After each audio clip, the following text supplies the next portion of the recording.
Grand Rising. Today I want to talk about simple manifesting. Simple manifesting. Imagination creates all reality. Let's talk about simple ways to manifest in your outer world. So when it comes to manifesting, you have to think subjectively. So you have to think mentally, psychologically. So we're talking about your mind.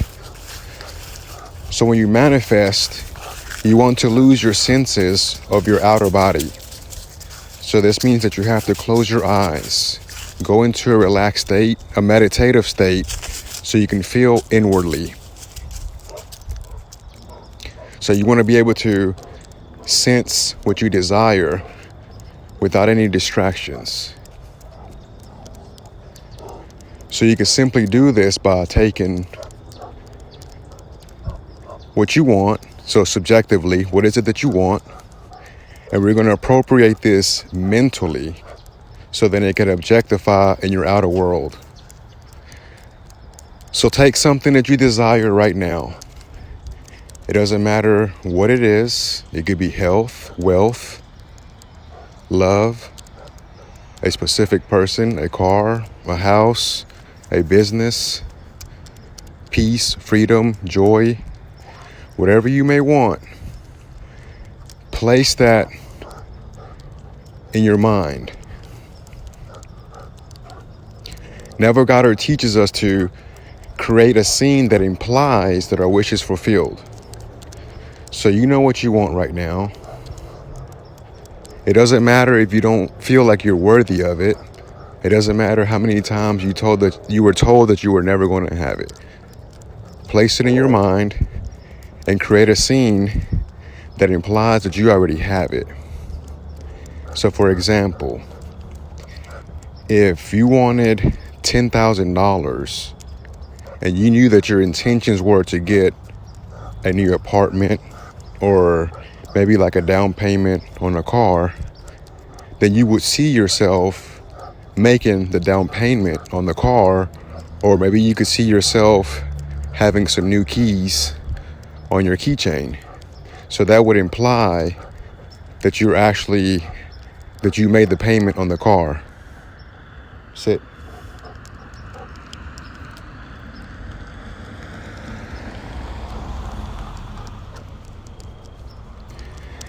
So now that you have the keys, now that you can mentally see the keys on the keychain, what you can do is you can actually go to bed and mentally see your keys. So you probably have something special on your keys, some type of tag, or, it's like for me, I have a Puerto Rico tag on my keychain, so I can vividly see that keychain mentally, or your keys are something that you see pretty often.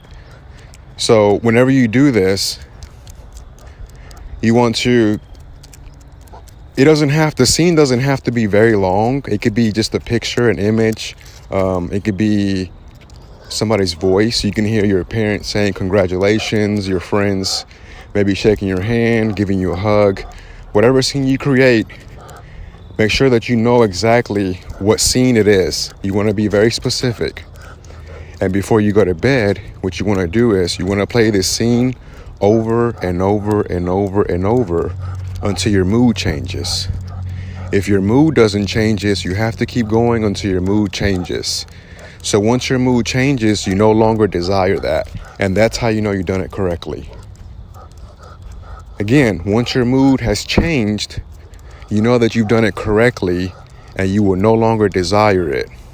Because you've already felt the ecstasy of it. You've already felt the vividness of it in your mind. So now it has to show up in your outer world. Now how, when, that is not for you to worry about. God in the universe will orchestrate the perfect events for you to get it. And then once you get that desire, you're going to look back and realize, wow, I didn't even think this way was possible. I didn't even know that person. Or I vaguely remember meeting this person 2 years ago when they talked about the opportunity and I turned it down. And here it is again. Well, it came at the right time, divine timing. And that's how things work.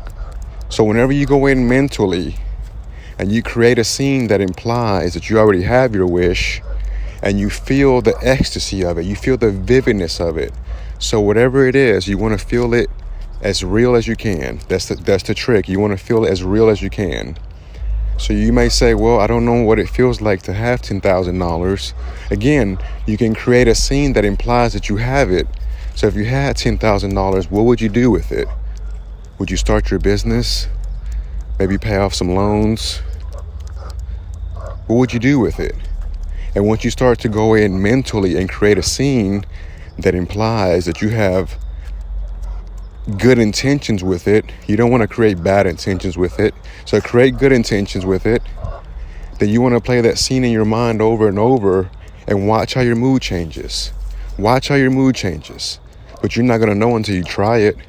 So you can't complain and say that God doesn't exist, or that the universe is never on your side if you're not willing to go in and work on you.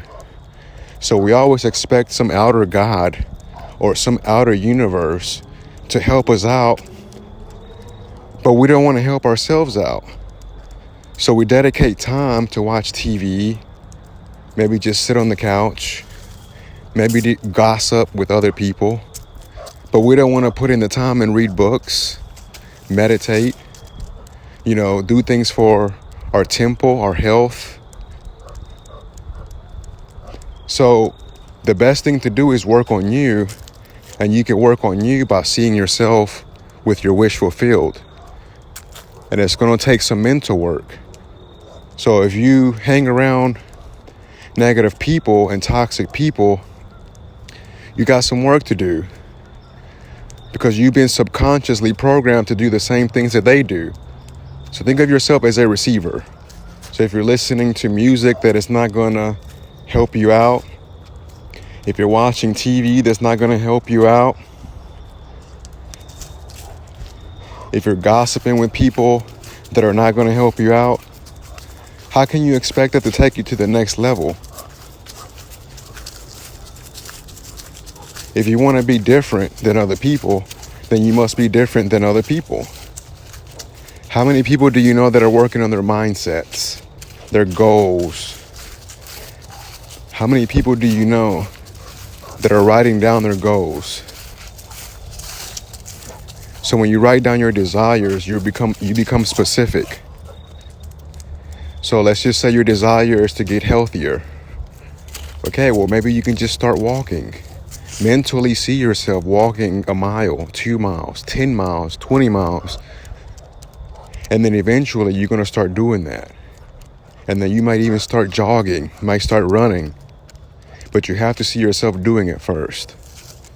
So remember that believing is seeing. So you have to believe it. If you can see it in your mind, you can hold it in your hand. So again, take whatever wish that you desire, put it in your mind, and you want to replay this scene over and over and over. You want to do it for 3 nights in a row until you fall asleep. So when you fall asleep, you're going to be going, or right before you fall asleep, you're going to be going into the theta state of mind, and you're going to plant some seeds. And I say do it 3 nights in a row because you get a chance to make it more vividly. You get a chance to impress your mind just a little bit more if you haven't really meditated that much, if you haven't really manifested consciously that much. So just like if you're going to the gym, you may not go in there throwing up some heavy weight. You may not start running off a lot of miles if you've never went before.